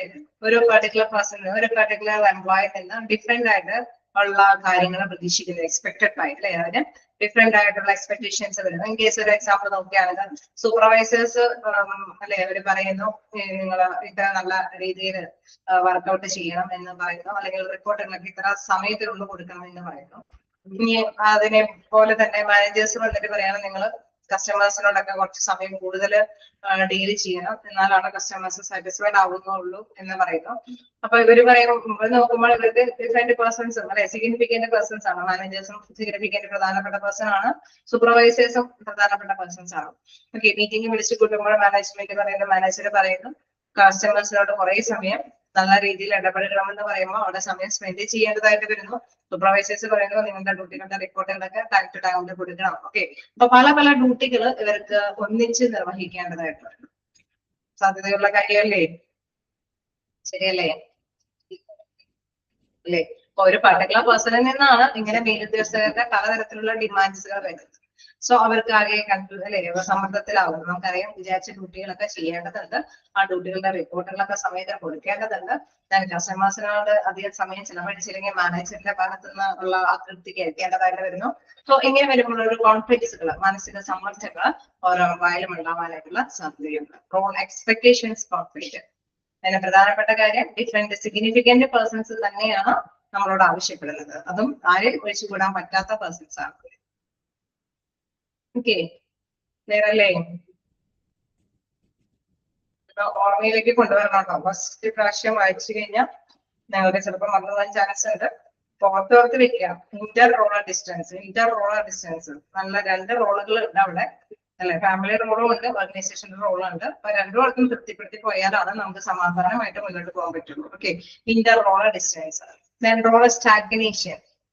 ഓക്കെ, അത്യാവശ്യം നന്നായിട്ട് പെർഫെക്റ്റ് ആയിട്ട് ഡ്യൂട്ടി ചെയ്യുന്ന ഒരു എംപ്ലോയി ആഗ്രഹിക്കുന്നതാണ് പ്രൊമോഷനും കാര്യങ്ങളൊക്കെ, അല്ലെങ്കിൽ കുറച്ചും കൂടി സ്കില്ല് അല്ലെങ്കിൽ നോളജ് ഡെവലപ്പ് ചെയ്യാനുള്ള സാഹചര്യങ്ങളൊക്കെ അവൈലബിൾ ആകുമെന്നുള്ളത്. പക്ഷെ അത് കൊടുത്തില്ലെങ്കിൽ അവരൊരു സമ്മർദ്ദം ഉണ്ടാകാനായിട്ടുള്ള സാധ്യതയുണ്ട്. റോൾ എക്സ്പെക്ടേഷൻ കോൺഫ്ലിക്റ്റ് എന്ന് പറയുമ്പോൾ ഡിഫറെന്റ് സിഗ്നിഫിക്കന്റ് പേഴ്സൺസ് എക്സ്പെക്ട് ചെയ്യുന്നു, പ്രതീക്ഷിക്കുന്നു ആരിൽ നിന്ന്, ഒരു പെർട്ടിക്കുലർ എംപ്ലോയി നിന്ന് എന്തൊക്കെ കാര്യങ്ങൾ പ്രതീക്ഷിക്കുന്നു, അവരിൽ നിന്ന് വ്യത്യസ്ത തരത്തിലുള്ള നല്ല രീതിയിലുള്ള വർക്ക് പെർഫോമൻസുകൾ പ്രതീക്ഷിക്കുന്നു. അങ്ങനെ വരുമ്പോഴും ആ പെർട്ടിക്കുലർ എംപ്ലോയിക്ക് സമ്മർദ്ദത്തിൽ വേണ്ട അവസ്ഥ വരാനായിട്ടുള്ള സാധ്യത കൂടുതലാണ്. ഓക്കെ അല്ലേ? ഓക്കെ, ഇന്ന് പഠിച്ച പോയിന്റ്സുകൾ ഒന്ന് ജസ്റ്റ് ഒന്ന് ഓർത്ത് വെച്ചിട്ട് പോവുക. ഓർഗനൈസേഷൻ സ്ട്രെസ്സേഴ്സിനെ കുറിച്ചിട്ട് പറഞ്ഞു. അതേമാതിരി തന്നെ നമ്മൾ കണ്ടു സൈക്കോളജിക്കൽ ആയിട്ടുള്ള സ്ട്രെസ്സേഴ്സ്. 3 സ്ട്രെസ്സേഴ്സ് ഉണ്ടെന്ന് ജസ്റ്റ് മനസ്സിലാക്കി. Psychological stressors and organisation stressors, social stressors. 3 സ്ട്രെസ്സേഴ്സുകൾ ഉണ്ടാവും. ഏതൊരു പെർട്ടിക്കുലർ ആയിട്ടുള്ള പേഴ്സൺ അല്ലെ ജോലിയുമായി ബന്ധപ്പെട്ടതും ഉണ്ടാവും, അതേമാതിരി തന്നെ സൈക്കോളജിക്കൽ ആയിട്ടുള്ളതും ഉണ്ടാവും, സമൂഹത്തിനുമായി ബന്ധപ്പെട്ടതായിട്ടുള്ള സ്ട്രെസ്സേഴ്സ് ഉണ്ടാവും എന്ന് പറഞ്ഞു. ഡിസ്ട്രെസ് തുടങ്ങിയാണ് നമ്മൾ എടുത്തത്. നെഗറ്റീവ്, അത് കൂടുതലായിട്ടും ഡിസ്ട്രെസ് ഉണ്ടാവാതിരിക്കാനായിട്ടുള്ള അവസ്ഥ ശ്രദ്ധിക്കേണ്ടതുണ്ട് എന്നതാണ് നമ്മൾ എടുത്ത് മനസ്സിലാക്കിയത്. ഓക്കെ, ടൈപ്പ് ഓഫ് സ്ട്രെസ്സിലാണ് നമ്മൾ ഡിസ്കസ് ചെയ്ത്. ഇനി ഓർഗനൈസേഷൻ സ്ട്രെസ്സസിന്റെ കുറച്ച് ഭാഗം കൂടി ഉണ്ട്, കാരണം 10 പോയിന്റ്സ് ആണുള്ളത്. ഓക്കെ, നെക്സ്റ്റ് ഡേയിൽ നോക്കാലോ. ഓക്കെ അല്ലേ? എന്തെങ്കിലും ഡൗട്ടുകൾ ഉണ്ടോ? ചെയ്യണം. എല്ലാവർക്കും എന്തെങ്കിലും ഡൗട്ടുകൾ?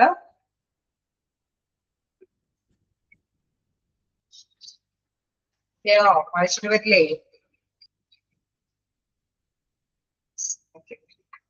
Okay, thank you. അപ്പൊ നമുക്ക് നെക്സ്റ്റ് ഡേയിൽ കാണാം. ഓക്കെ.